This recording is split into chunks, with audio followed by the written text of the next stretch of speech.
आधारताल के पास खजरी खिरिया बाईपास में स्थित शमीम कबाड़ के गोदाम में लगी आग के बाद हुए विस्फोट में नया खुलासा हुआ है। आईजी अनिल कुमार कुशवाहा ने बताया कि खमरिया फैक्ट्री में जो फायरिंग टेस्टिंग के दौरान LR सेल होते हैं वो LR सेल कबाड़ के गोदाम में मिले हैं। एक कबाड़ के गोदाम में LR सेल कैसे पहुंचे, इसका पता चलने पर आईजी ने भी हैरानी जाहिर की है और अधीनस्थ पुलिस अधिकारियों को मामले की विस्तृत जांच करने के आदेश जारी किए हैं। साथ ही आईजी ने खमरिया फैक्ट्री के अधिकारियों को मौके पर बुलाया है ताकि वे कुछ जांच में मदद कर सकें। घटना स्थल पर मौजूद आईजी ने दो टूक कहा कि हादसे के जिम्मेदारों के खिलाफ सख्त कार्रवाई की जाएगी।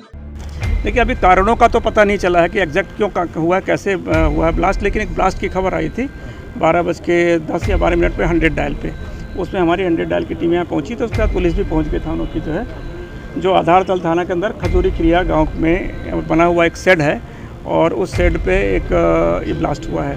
ब्लास्ट काफ़ी ज़बरदस्त था क्योंकि काफ़ी दूर तक लोगों ने आवाज़ सुनी थी। एक गहरा गड्ढा भी हो गया है वहाँ पर। कुछ जो अनयूज सेल होते हैं, जो लॉन्ग रेंज सेल जो है, जो टेस्टिंग के रहते हैं, वो भी पाए गए हैं उसमें जो है। तो ब्लास्ट उसी की वजह से हुआ है या कोई गैस टंकी फटी स्पष्ट नहीं, लेकिन वहाँ कुछ गैस के सिलेंडर भी फटे हुए दिख रहे हैं जो है, मतलब वहाँ होल दिख रहे हैं। तो अभी उसकी जाँच कर रहे हैं। और सबसे बड़ी चीज़ है कि चूँकि पानी से बुझा दिया गया है पूरी तरह से, लेकिन स्ट्रक्चर काफ़ी कमज़ोर सा है तो उसके पास जाने में भी थोड़ा रिस्क है अभी। और जो एक्सप्लोसिव जैसे मटेरियल दिख रहे हैं उसको हम वेरिफिकेशन करवा रहे हैं। उसके लिए हम सेफ्टी ऑफिसर्स को बुलाए हैं, वो आकर उसको जांच करेंगे तो उसके बाद हम उसमें वहाँ से उसका क्लियर करेंगे। कैजुअलिटीज़ का कुछ है, कितने कैजुअलिटी हुई है ये तो नहीं बता सकता, लेकिन एक व्यक्ति की हमको जो है उसका हाथ दिखाई दिया है। तो संभावना एक तो 100% है, लेकिन 2 व्यक्ति मिसिंग हैं, इसलिए अभी हमें स्पष्ट नहीं कर पाएंगे। जब हम पूरा इसको कंप्लीट क्लियर करेंगे तब पता लगा पाएंगे कि वहाँ एक व्यक्ति है या 2 व्यक्ति। कितने लोग काम कर रहे हैं सर, कुछ पता चला है?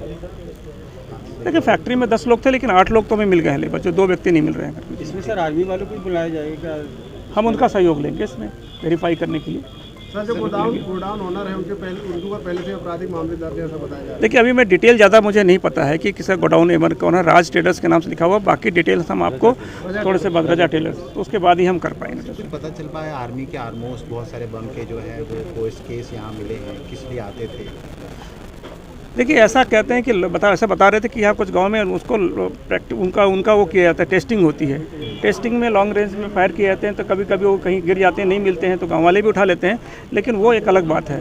अल्टीमेटली ये आए कैसे, इसकी भी हमारी जांच का मुद्दा रहेगा। हम इसको जांच करके पूरा फिर कार्रवाई करेंगे। जो बॉक्सेस भी मिले हैं आर्मी के, सामान लाने वाले, कैरी करने वाले बड़े बॉक्स, अभी हमारी निगाह में नहीं आए। जो चीज़ आपने बताई उसको हम वेरीफाई कराएंगे। सर, ये बताया जा रहा है कि फरार चल रहा है इसका मालिक, इसके बारे में कुछ जाँच करेंगे?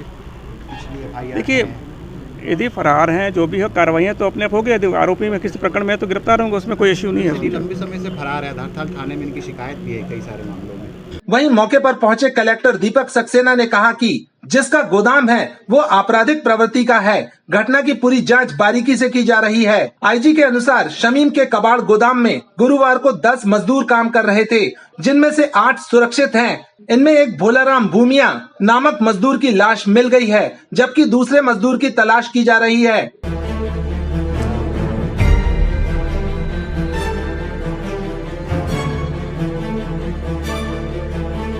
देखिए, मैं एक चीज़ आपको क्लियर कर दूं। जब हरदा का जो हादसा हुआ था उसके बाद जिन लोगों के पास विस्फोटक के लाइसेंस थे या अवैध रूप से जिनके विस्फोटक सामग्री संग्रहित थी, उनकी जांच की गई थी, 100% जांच की गई थी। आप देख ही रहे हैं कि ये वाली जो इंडस्ट्रीज है, ये मेटल इंडस्ट्रीज़ के नाम से इसका लाइसेंस है।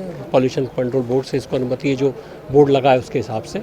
तो जाहिर है कि उस समय जो हरदा हादसे के बाद जो जाँच की गई थी, उस जाँच की परिधि में ये इंडस्ट्री नहीं थी। सर, आर्मी के भी कुछ लॉन्ग रेंज के भी जो बम के खोखे मिले हैं, दूसरे बम्स के भी मिले हैं, वो बहुत गंभीर विषय है कि कैसे यहाँ पर। आप सही कह रहे हैं, उसके बारे में तो पूरी तहकीकात होने के बाद ही हम कुछ कह पाएंगे। सर, ये भी कहा जा रहा है कि 2 साल से फरार चल रहे हैं आधारताल थाने में। ये पुलिस आपको कह पाएंगे कि जो इसके संचालक गण हैं उनके विरुद्ध पुराना आपराधिक रिकॉर्ड क्या है और क्या वो फरार चल रहे हैं। ये जानकारी जो है मौके पे मैं आपको बता रहा हूँ, अभी जस्ट हादसा हुआ है।